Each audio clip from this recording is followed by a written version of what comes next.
What up? What up? What up? Man, we had to hit him with another one because why not? Why not? Man, I Why got the whole not? setup going on over here, man. I got 3 computer screens. It's lit. I keep when the market's open, I keep 2 screens on the market, and I use this other computer to do graphic design, schedule tweets and whatnot. And right now, one's on the football game. So I got the football game on. I got some graphic design working on the other one. Putting out some content, some micro content. Dre said that you got to make sure you get the later posts out, not just the uh the uh the few posts. So I'm just trying to maximize every podcast episode, every single clip I can get, putting it out there. Yep. Tweet Talk, episode 141. We are back. Charles is back. I am back. Sure to follow us on Twitter at Tweet Talk Pod. That's POD. Follow myself on Twitter at Work My Life. Follow Charles on Twitter at Real Todd Billion. I am your host, Raphael Husbands. Along with my co-host, Charles Oglesby JD, aka Todd Millionaire. What's going on, Charles? Not much, man. Just vibing out. What's funny is sometimes when we hire out people, we forget that we got that sauce. And so you can start bringing people into the space and you forget, like, I really do this content stuff. I really create this content. I might have some people I can hire to make some posts, but ain't nobody gonna bring that heat like I bring that heat. So that's the one thought that I had. And just continuing to lean on stuff. Got a lot of really cool things going on right now. So just kind of trying to keep that up. So I was going to start with something else, but let's start with this tweet because here on Tweet Talk, we break down financial tweets and talk about building black wealth. Charles, you had a tweet where you said your boss doesn't own you and your skills. He owns your skills as they apply to the clients he brings in. If you bring in your own client, you then get to leverage that skill to your benefit. Yeah, I think I had that thought because I was just thinking about how, as an employee or as a trade person, sometimes we're hesitant to do things that would use our skills as they apply to the open market because we're like, oh, well, my job. But I had a thought that the only real benefit that your boss I won't say the only real benefit, but a benefit that your boss brings to you is the fact that they have clients. You provide the service. You don't have to bring in the client. But if you have the ability to bring in the client, now you can use that same service to charge what you want. And so I've just been noticing that because there's a guy who I work with in Detroit, not my favorite guy in the world, but he has access to a lot of people that can help me out. So he knows plumbers, he knows all these different things. So instead of me having to call a million people, I call one person. One person gets everything handled. It's not ideally how I want to do it because, of course, things cost you more, but it just works. And so it makes you wonder, like, why do these people work with him? Well, they bring him business or he brings them business. And so they don't necessarily have to go out there and go find it, but they still got to pay him. He's getting a cut of whatever he's charging me for. It works out for me. He gives me fair prices. Specifically, I'm working on a plumbing issue at the Palmerston house, which is the house that I bought when my son was born. And it had one lingering issue that was keeping it from being tenant occupied. And I'm starting not to hate tenants as much because they be paying again. So shout out to tenants that are paying again and not calling me about fixing a bunch of stuff. And so I've been getting a lot of quotes. People giving me crazy numbers, 3,000, 5,000. This guy told me $1,100, which makes sense.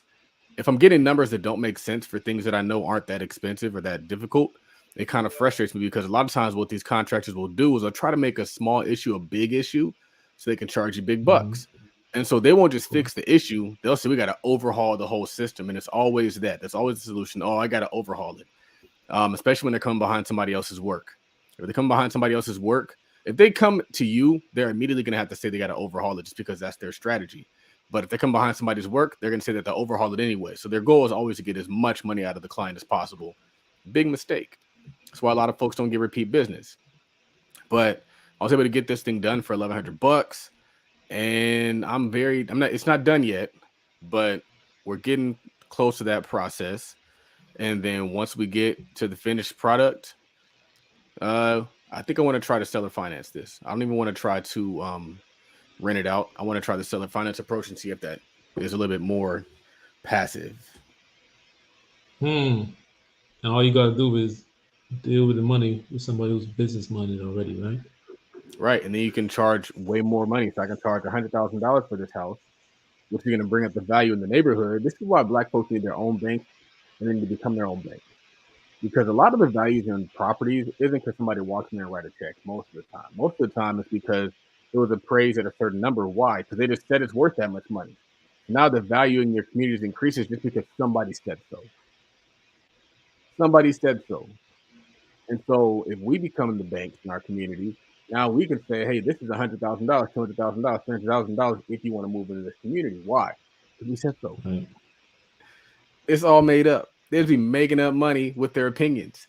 And so we got to increase the value of our communities with our opinions and with our words. And so that's the reason why. It's funny you say that because you break it down on a payment basis.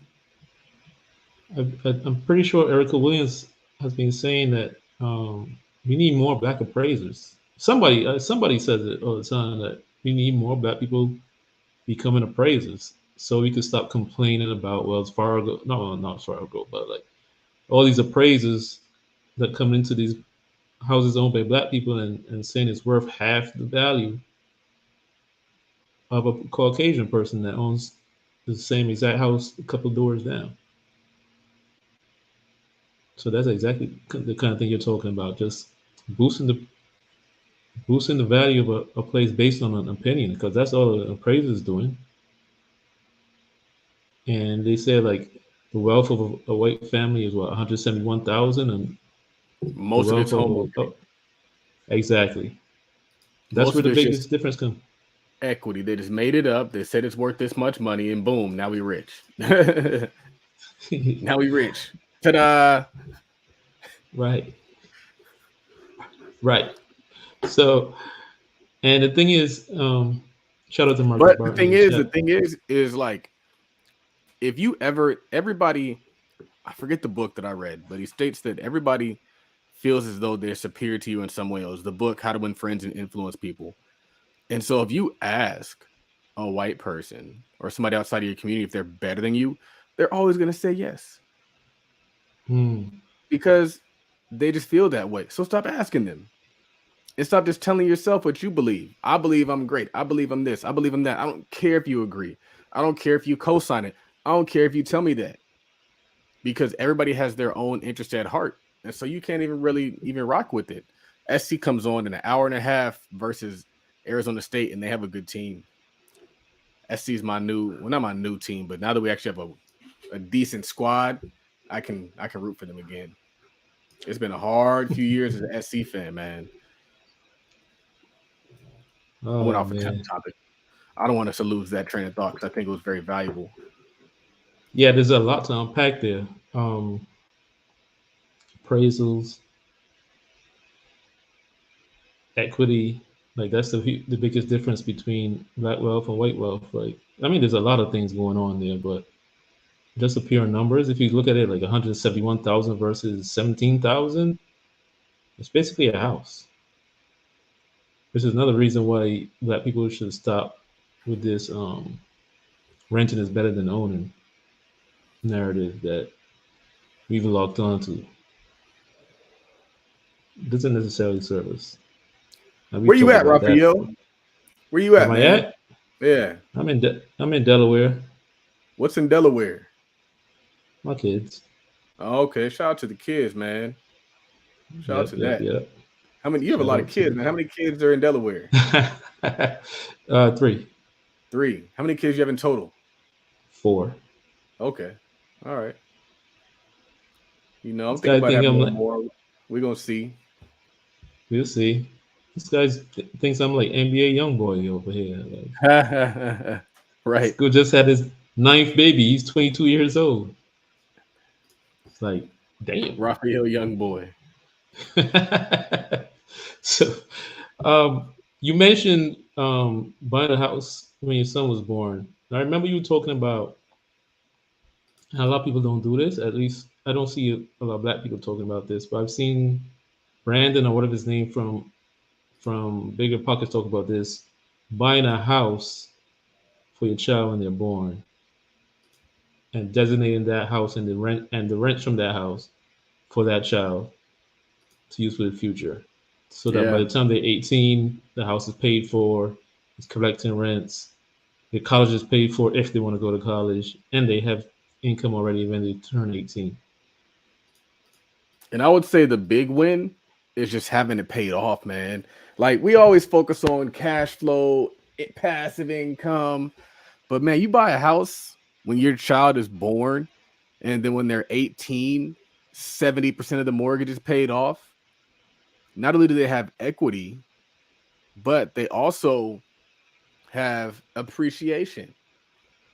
You don't even got to worry about the cash flow. Keep the cash flow in the business. Real estate is a business, which means Hmm. you need to make sure that that business is healthy and cashed up. Because, like currency says, are you papered up to weather the storm? And real estate is going to put you through some storms. But what I'm finding is a lot of times we do stuff for the right now money because folks right now broke. They don't talk about it. Everybody on the internet paid, but in real life, folks broke. All right. And so we need to do stuff for the long term and stop focusing on the right now when we're looking at investing. And so, like, that's the real play. The real play is just having, like, I'll never forget, and I don't tell a lot of people this because it's my secret, but I was listening to a Bigger Pockets podcast, and I got to get back to listening to Bigger Pockets. But they were talking about the number one, like, one way to become a millionaire in real estate is buy $1 million worth of real estate and then let your tenants pay it off. Mm. Boom, $1 million. You ain't got to sell no product. You don't got to do nothing but just exist. And as long as that rent takes care of that mortgage, you good. Knowing that, of course, over time you can increase the rent, but we're so caught up in the right now. The right now is keeping us broke. Yeah, man, it's crazy. I went to a in-person event a couple of days ago in New York, and they had a guest speaker talking about venture capital and a black lady talking about venture capital in relation to black folks. And I was talking to the owner of the it's like a club that put on the event. I was talking to him, and he was telling me they were about to expand into Harlem, and they were about to build the building outright. And I was like, and this is kind of like it's kind of like a social club for black men, but it's kind of like a co-working social club, and they almost like slash business incubator. You get together, talk about business, and like, and he said they were going to buy the building outright. I said, wow, that's cool. And I was saying back in the day, a lot of these wealth books, the authors would say a big wealth hack is to buy the building that your business is in, and you don't see people talk about that so much now. And people's I don't know what it is about nowadays that people want to stay in debt forever, never pay off the house, never pay off. Like, why? What's so wrong with paying it off and not That's having? a trend. I never heard that trend. I thought everybody was trying to be debt free. Man, you don't see people talk about it's stupid to pay off. I could see some people saying that though. I could definitely see that. Like they act like you should never pay off the house. Like what? Or at least never pay it off early. But it's crazy. But I think that's a big hack that you're doing that more black people should think about You doing. know what's interesting though, Raphael, is it took longer than I expected. I expected buy the house, cash flow the house. And it's been a long time with no activity, with running around with the city, like just craziness, just craziness, just craziness. And I think that's another thought when it comes to this real estate stuff too, or just business, any venture that you hop into is sometimes it's gonna take longer, sometimes it's gonna take a while, and that's okay because The home still appreciated in value. The home is still there. It's not like it disappeared. It's not like it decreased in value like it was the stock market over the last 8 months. Like we're still good. So it was just a smart place to put the money because, I mean, it could have been spent on a watch. It could have been spent on something ignorant. And so it's just interesting. One thing I've been noticing, you guys, is watch prices are going down in value, like I said they would, which is creating some opportunities for those who've been waiting to buy a watch, and those watch prices were just nuts. Y'all seen the prices of Pateks and AP is just nuts. Stainless steel watches, nuts. Prices coming down, y'all. It's a That's party. funny It's a because party. that's the tweet I was originally going to start with. He said Daytona prices are coming down.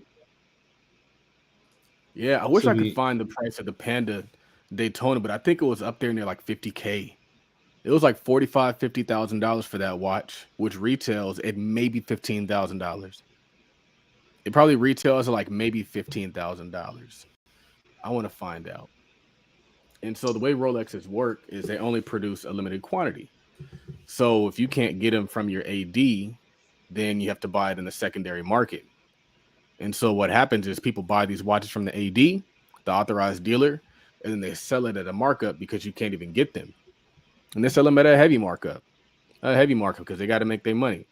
And so it can be frustrating because if you look at the market price of some of these watches and then you go to like the Rolex website and you look at the price of these watches, it's like that's all they want. Like a Hulk Submariner was like 10K. I think a Submariner is like 10K, but a Hulk Submariner in the open market is like 20K, 22K because it's discontinued. So when watches get discontinued, the prices go up as well. Usually they discontinue the watches with the green face. So green face Rolexes are highly coveted. Especially if it's gold. So like there's a gold face green, there's a gold green face Daytona. It's called the John Mayer. It's probably like $150,000, if not more. But Rolex, you can buy it for maybe $30,000. And so, yeah, it's an interesting dynamic. But you don't want to overpay for anything. You always got to understand what the true market value of anything is. Whether it's a used car, used cars right now are selling like crazy for overpriced. And so what'll happen is you'll buy that car overpriced, and then when it goes down in value, now you're upside down. You're thinking that prices are only going to continue to go up. That's not going to happen. People are buying watches trying to flip watches, and now those watches have gone down in value. And now hopefully they like that watch a lot because they lost a good amount of money, like 20% value recently. But yeah, so it's like it's just interesting things going on. yeah, I saw somebody Yeah, was talking about how the a G wagon. Submariner, a blackface green bezel Submariner, which is called the Kermit or a Starbucks, very expensive watch in the open market. You go to Rolex, it's $10,600. Let me see how much this GMT costs. Let me see how much the Daytona costs. It's even on here. They got the Daytona on here. Let me see. They don't have any stainless steel Daytonas. Here it is. This is the one I was talking about. $14,500. This thing is probably on the internet for like $25,000. So, but you can't buy it at the AD. That's the hard part. I see somebody was talking about how the G wagons are dropping in price too, or coming That back down to too. the original price.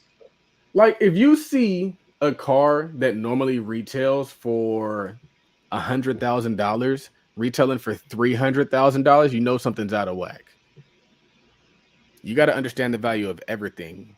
When these homes were being bought for $150,000 over asking price, all cash, you knew something was out of whack. When people can't afford something, the market has to come down to what it can afford. Otherwise, they have no customers. It's called supply and demand. If the demand can't meet that price, it has to come down. If you have high supply, low demand, the price got to come down. Low supply, high demand, the price goes up. We have in a situation now where now there's more supply on the market because they're manufacturing these things right now. They couldn't make these watches because plants were shut down. They couldn't make these cars because plants were shut down. And then chip shortages and all these other reasons that kind of drive scarcity and drive prices up. But the market has to kind of return to normal. And that's even what we're seeing in the stock market. The stock market was heavily overvalued. So people are saying, oh, it's a bloodbath, it's bad out there. But the market was overvalued. And how do I determine that value? I determine it by the pre-COVID levels. Where was the stock market trading pre-COVID? I talk about this all the time. Pre-COVID levels, and it plummeted, and then it went down heavily, like 50%, and then it ran back up to pre-COVID levels, and it kept going. It just kept running. And now what's it doing? That's to correct back down to the true value. Because numbers matter. Numbers matter, values matter, profits matter, supply and demand matter. You can't just make stuff up all the time like they be making up these home values. But it's like you said in the tweet, everyone is trying to rob you, and everyone is trying to take what you have. You gotta You gotta defend always yourself. be on guard, y'all. Always be on guard. I was watching the Instagram live, and it was somebody that we've had in this podcast before, and she was just going in on coaches. She was like, "Oh, coaches are scammers, coaches or blah blah blah." She was calling folks up by name. She was hating on like people on the timeline who were doing really well, but her main beef was the fact that somebody had taken her product and resold it and became bigger than her. And I Mm, listened to it and I was like, "I think your statement is valid." I didn't reach out to her yet. I'm going to this week because right. Okay. it's unfortunate. But like, I wasn't the only person that got robbed during COVID. Like, a lot of folks were just taking other people's ideas. Even the groups that spun off of my groups came off of people who were just taking other people's ideas. Everybody wanted to compete instead of collaborate. And so I wanted to tell her that, like, I don't know why. It's just the nature of the way things are. But like, people are always looking for their come up through you because they can't pay their bills off of your success. And so they're trying to pay their bills. So if they got to bite a piece of your success to pay their bills, they're going to do it. Unfortunately, I don't like that is the culture. I wish that we were more of a a business or where we did complementary culture as opposed to competitive culture, where we complement what each other are doing as opposed to competing with what each other are doing. But that's just where we are. And so I don't want her to take it personal and have this personal vendetta and going after people and attacking them because it's not worth it. Mhm. Like, your responsibility is to create the new thing.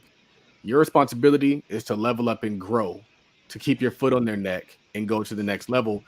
And a lot of us are even here because that happened to us at a prior level. I was walking through my neighborhood and I was like, I'm an entrepreneur because folks don't rock with me. Mm, They find, like, in the workplace, I found that I wasn't getting the opportunities that I deserve. So I had to create the opportunities I deserve. I had to build opportunities I deserve because I know I'm dope. They just think I'm just some dude. They don't realize that I am like one of one in my family because I did everything right. I did everything right. I went to college. I graduated from college. All the whole gamut. Got a good job. Got the securities licenses. Went back to college. Like, I don't have any other family members that have done that. But you walk into the workplace and they treat you like you just average Joe. And I know I wasn't average Joe, mhm. and so I had to build something to prove that I wasn't average Joe. And so we all have a chip on our shoulder. We always talk about the triple package. My part of the triple package was knowing that I was dope. I knew I was dope. I just had to prove it. And then my other part of the triple package was having to prove that I'm dope. I had a chip on my shoulder. I had to prove it. Why did I have that chip? Because they weren't treating me how I wanted to be treated. I wasn't getting promoted. I wasn't getting paid what I want to get paid. I wasn't getting all these different things. And then Right. you also have to have impulse control. And so I would just say that that's kind of what I want to convey to her. But knowing that people aren't against you, they're just for themselves. People For aren't trying to rob themselves. you. They're just trying to better their circumstances. They're just trying to better their circumstances. And so what you got to do is you got to protect what you build. And you got to be very intelligent throughout the building process. So you got to say, okay, I got to make sure that what happened to me before doesn't happen to me now. So I've built groups that people tried to kind of take over. And so now I'm very conscious of people trying to take over my groups. I'll push you out. I'll make sure that I show up so that I can have a group where somebody else has become the face of my group. So therefore they can go create their own group. And so that's what I'm doing. Um, you just got to do it better, do it more intelligently, and understand that life is long. We're very young. I walk around my neighborhood. I'm Hmm. very young. Like, I'm the only me in my neighborhood. I don't see no black dude in his 30s in my neighborhood. They're all in their 40s and not black. So, yeah, those are my thoughts.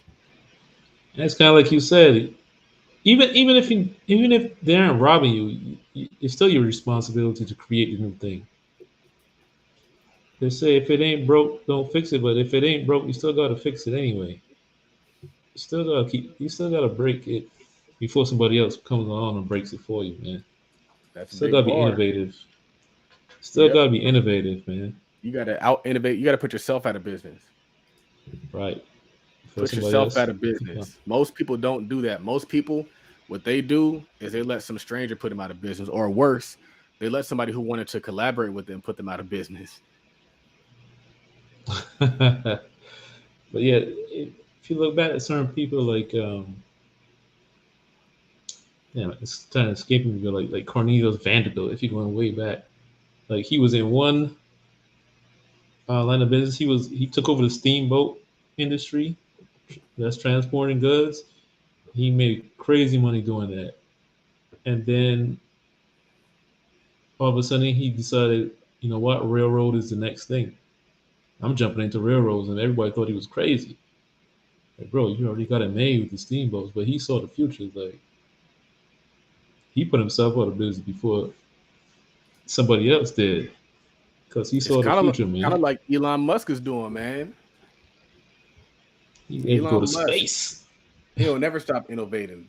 Elon Musk is such a dope person because he looks at the world and he says, "Why can't I create that?"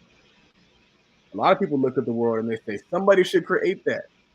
Somebody should fix that. Somebody should build something to solve that problem." He's like, "All right, I'm gonna build it." But what's interesting is, and this is why it's important for us to understand the concept of innovation, is it's not your responsibility to be the engineer, to be the space scientist, the rocket scientist, to be all these different things. It's your responsibility to find them and pull them in. The reason why the Tesla Mm, looks so great is because he went and he got somebody from Aston Martin to design the Tesla vehicles. And so now they all look amazing. And so you spot it and then you start putting the piece together. You spot it and you start, that's what a startup is. A start like Mark Zuckerberg is probably not the best coder at Facebook. He probably never was the best coder at Facebook. Steve Jobs wasn't the best designer at Apple. He just had the vision. I right. He heard a told story people what about to do. Steve Jobs where he had this vision to create something. Maybe it was the phone without buttons. And they came back to him and they said, "We can't create a phone without buttons. It's impossible." He said, "Figure it out." And he Right. sent them back and they figured it out. He didn't sit there and figure it out. He figured it out. It's your responsibility to have the vision to know that it's possible and start putting all the things in place to make it possible. Yep. That's like I forget if it was Henry Ford or who, one of those car manufacturers. He told the engineers to put 6 cylinders on the car, and they said, "No, that can't be done." He's like, "Psst, figure it out, man. I already said it. I already made the promise to the market. Figure out it's impossible. Well, figure out how it can be done." Like Jay Z said, difficult takes a day, impossible takes a week. I do this in my sleep. You said expecting people to not screw you will get you screwed. Keep that in mind. Now, I want to ask you Man, about this tweet. I was Hmm? I was so the plumber went to go get the tools at Home Depot and they were getting some stuff for a bathroom. And Home Depot calls me and they're like, "Your total's $580." I was like, "Why is my total $580?" I was like, "Send me they're supposed to send you a text. The text gives you like Itemized. itemized Itemized. thing, and then you look at it and you see what they're trying to buy with your money." And I saw some stuff on there that I was just kind of in the middle of something, so I didn't make a big deal about that. I was looking for tools. They like to put tools on my Home Depot Pro account. And so, like, one time he put a saw on there, and he probably didn't leave the saw at the house. He needs to put my saw back at the house because I bought that saw as my house, as my saw now. And so I saw this, I saw a few different things, but what I was looking for was tools, and I found this $200 item It was like some stupid thing, $200. And I told Home Depot, I was like, take that off. I'm not paying for that. But even still, I think $340 was still too much materials for that bathroom. I didn't get a chance to really, really dig. I was just looking for the obvious stuff. But you have to protect your interests because people will take advantage of you and they won't care because they're just looking for their come up. They will try to like, in my opinion, that's stealing. If you Hmm. go and try to get me to buy something knowing that it's just going to go to something else and you think I'm just going to be like, oh, $580, go ahead and pay it. No, put that back.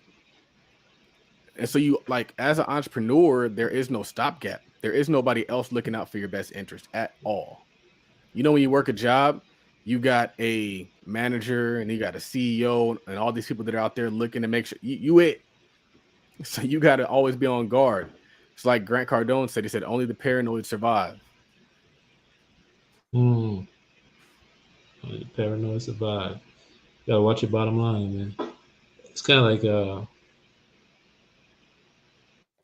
yeah, Grant Cardone's the first person to bring up about that. He's all about watching the top line and bottom line, bringing as much money as possible, but you still gotta keep an eye on the bottom line. He talks about how sometimes he'll get updates on the financials every 15 minutes, which is crazy. But yeah, this tweet, like, I wanted to ask you about. It's kind of obvious what you're saying, but I want to know what made you say it. You said owning a bunch of doors is sexy and all, but a solid two can get you right. Yeah, that's kind of Yeah, obvious, but I was just thinking about how sometimes you can kind of make less money trying to do too much. And it's a lot easier to manage and make sure that certain properties are in good shape if you just got a few of them. But a few of those properties are going to generate enough income to give you some cushion. And sometimes all we need is some cushion. A lot of us are looking for that big payoff when you just need some breathing room. Like when you move home with your parents, you ain't rich, but you got some breathing room. And then you know what you can do with that breathing room? You can start stacking and you can start paying off credit cards and you can get your credit where it needs to be. And then you can start looking at a house.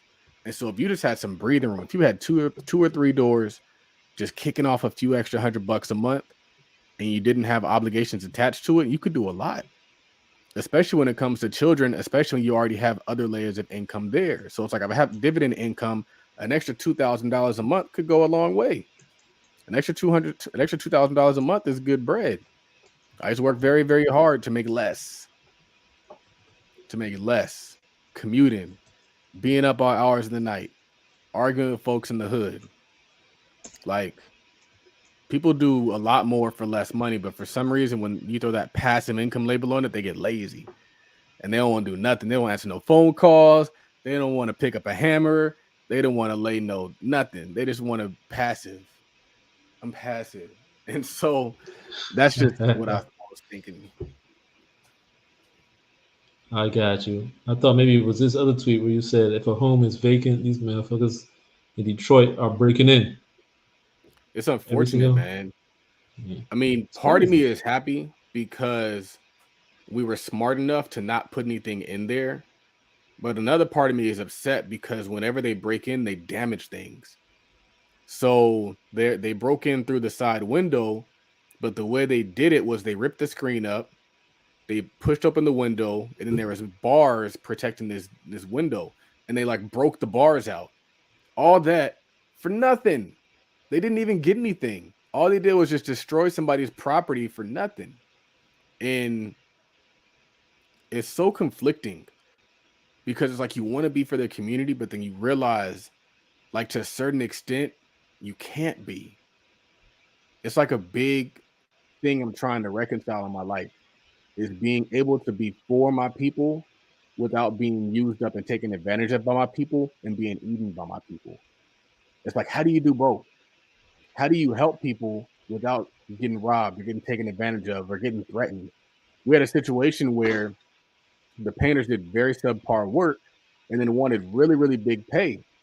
And when I told them I wasn't going to pay it, they wanted to show up at the house talking about blowing it up and shooting people in real life. 2 weeks ago. And I Wow. was like, that's amazing to me that people would take it to that point. And so it kind of turns you off from really laying your life out for people when they love you and they hate you. They can go from loving you to hating you. They can go from saying great things about you to slandering your name on the timeline. The person who was on Instagram Live talking bad about people was at one point in time saying the best thing ever, partnering up on different ventures, sharing their stuff, going live with them, promoting them, creating content with them. And now they're everything bad. They were I don't get it. besties. I couldn't go on social media without seeing them together Right? everywhere. Even in the email inbox, In they the were inbox. sending out emails together, promoting each other in emails. I'm getting emails from three different people talking about the same thing, talking about each other, and to see how that turned was crazy. I couldn't believe it. I kind of expected it because I saw how their relationship ended with other people. And people tend to do the same thing over and over again, especially if they don't think anything's wrong with them. If they think that they didn't do nothing wrong, you know what they're gonna do? Go into the next situation and burn that shit down too. Because nobody ever hold them accountable. Nobody ever told them, hey, fix you. If you fix you, you'll be good. I'm in a men's group and I'm always telling them, if you want your marriage to improve, fix you.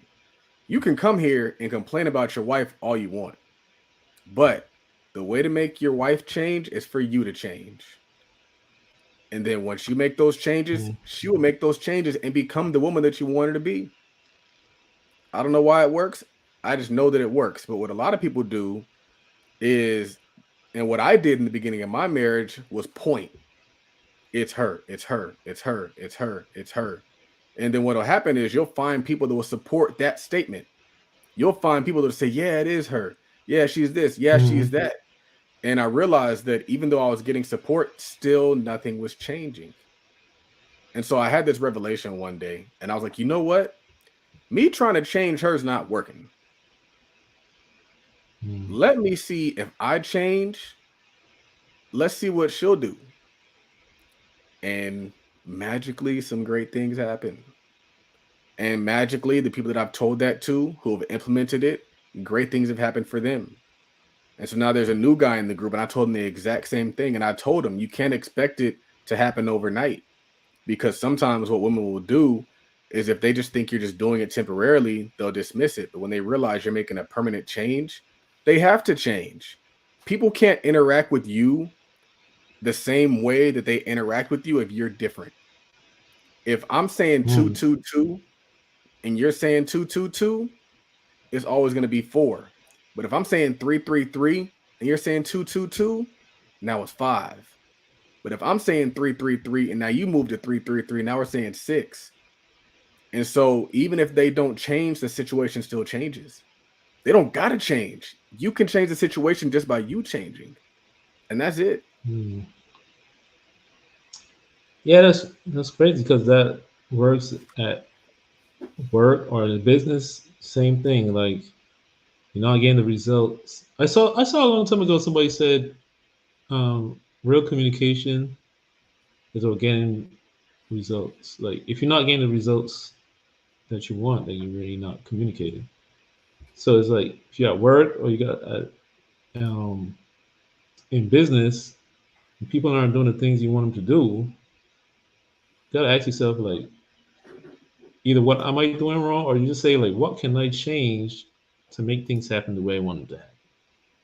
Maybe I'm not being clear in my instructions. Maybe I should change my approach.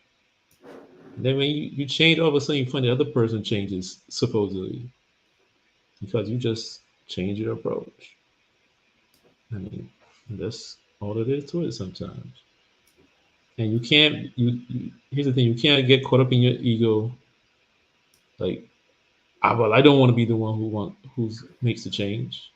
Because I think that's a big problem for everybody. Nobody I wants to be will the one to change. I will say though, sometimes you got to distance yourself from people, but I don't think it's good to have ill will inside of you. I don't think it's good to think bad about other people. You got to, like they say, forgiveness is for you, it's not for them. You Hmm. can't change them, and you don't want to harbor that resentment inside of you. And so you got to forgive them and move on. I don't hate you. I don't dislike you, but I'm moving different now. If we're running a Right. business and I'm putting all the effort and energy into it, I don't dislike you, but I can't do business with you if you're expecting it to be 50-50 and you're putting in 0%. We can adjust the terms if you're comfortable with that, and we should. If somebody becomes bigger, and this is what a lot of rap labels don't do, right?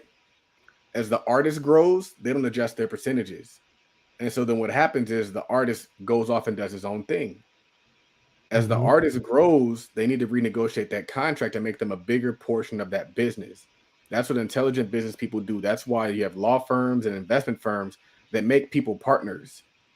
They're saying, hey, you've proven that you're of value to this organization, but we don't want you to go off and do your own thing.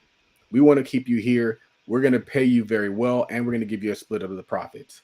A lot of rap art, like no rap artists do that. That's why every artist has their own label, because people want to still keep you in that Right. sun role. People want to still keep you in that employee role. They want to keep you where they found you, even if you're not the same as when they found you. And that's why a lot of these labels they gotta keep finding new talent always Yep. because nobody stays. Like who's on the Bad Boy? Who's on Bad Boy Records? I didn't want to call names, but who's on Bad Boy Records? It's always a revolving door. I know they still exist. Just as kids for now, but they're gonna be out Right. soon.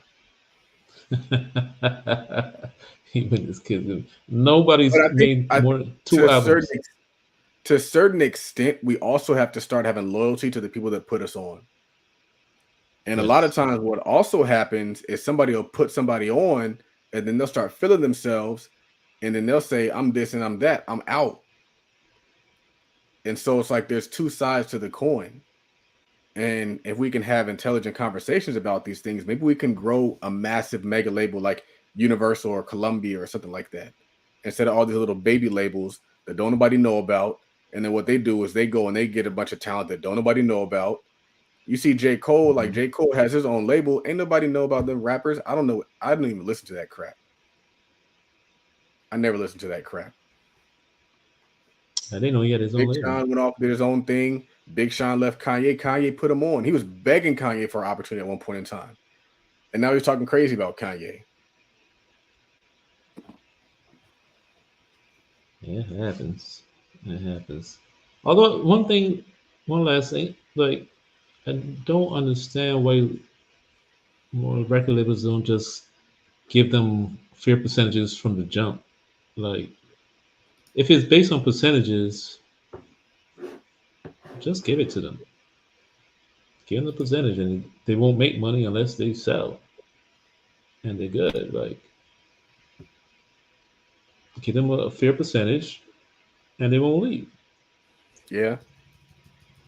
Something to think I don't about. know. I But think it's greed also. A lot of it is greed.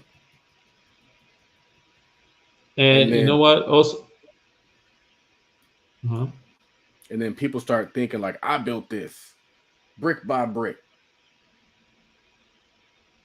You know another part of it though, and me and Brandy talk about this sometimes, is that the record label will come back and say, well, when people say, like, man, you give them a messed up contract, it's always terrible when they come back and say, well, that's the standard. They don't say, no, it wasn't messed up. The answer Mm, is, well, that's the standard. And Brandy always talks about what she doesn't like is like when people say, well, these other folks been doing it for decades. Like, why y'all coming at me? yeah. It's like, yeah, I get what you're saying, but that doesn't make it right for you to screw people over. Just because they doing it wrong doesn't make it okay for us to do it wrong, especially to each other. Right. I think That that's part of doesn't the reason justify. why contractors be robbing folks. Because they're like, they do it too. Right. Yeah. We don't want to hear that no more. There's no justification for robbing people. Now, we were talking before about how you were saying your boss doesn't own your skills. And somebody was talking about, well, if you're on salary and you're on a non-compete and this and that, you were like, people on the internet will find the exception to the rule, but there's a reward for being a detractor. Why do you think people jump up and always ready to say some stuff like that? I found that most people only really make comments when they're disagreeing with you. I think it makes them feel important. It makes them feel smart. Like, oh, I'm smart. I found this exception to the rule. Like, Lil Duval posted something about how he doesn't see a lot of rich men getting married. Typically, what happens is if they are married, they're married to the woman that they met before they got rich. And he gave a long list Hmm. of examples. And then people found some examples that didn't apply. And I was like, you just missed the whole gem of the tweet because you wanted to, like, I don't know, be a detractor, which doesn't make sense to me. I don't understand how people do it. I think it just makes them feel smart. Yeah, I guess. We It's need your like, we need your guy to create a we need your guy to create a an outro. Check this out.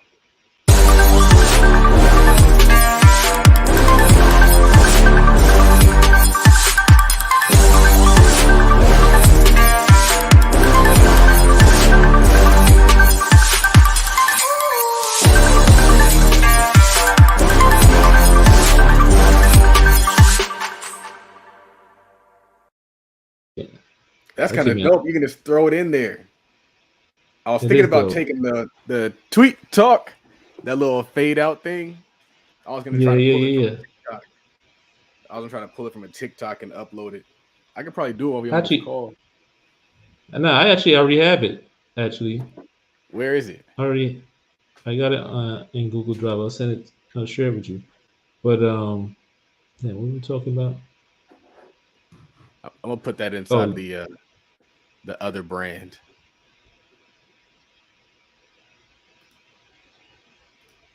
yeah.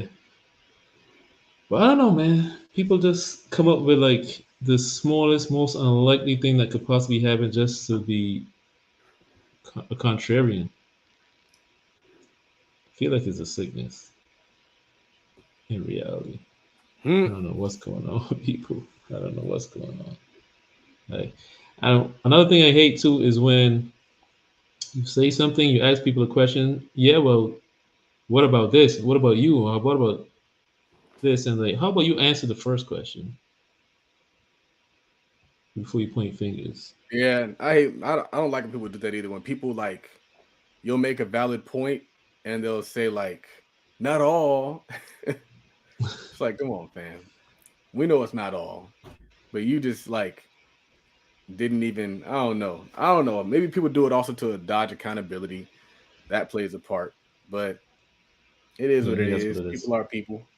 It's getting late, man. Yep. And that was the last tweet, brother. Be sure to get yourself a ticket to the Todd Capital Virtual Business Conference. Take your side hustle and make it into a real business. 10x that thing, baby. Uh, the link will be in the chat, in the show notes, all that kind of stuff. It's in the bio. Get your tickets now, October 22nd. Be sure to follow us on Twitter at Tweet Talk Pod, that's POD. Follow myself on Twitter at Work Money Life. Follow Charles on Twitter at Real Todd Billion, because there's only one. Follow us on Instagram at Tweet Talk Podcast and at Todd.capital and at Real Todd Billion. Follow us on TikTok at Todd.capital and at Tweet Talk POD for sure. For episode 141 of Tweet Talk, the Black Wealth Podcast, on behalf of myself, Raphael, and Charles Oglesby III, JD, aka Todd Millionaire, we are out of here. I thought you were gonna leave them with Peace. one last tweet. I was going to, but I think it's the last tweet that it might be the same one we had last week.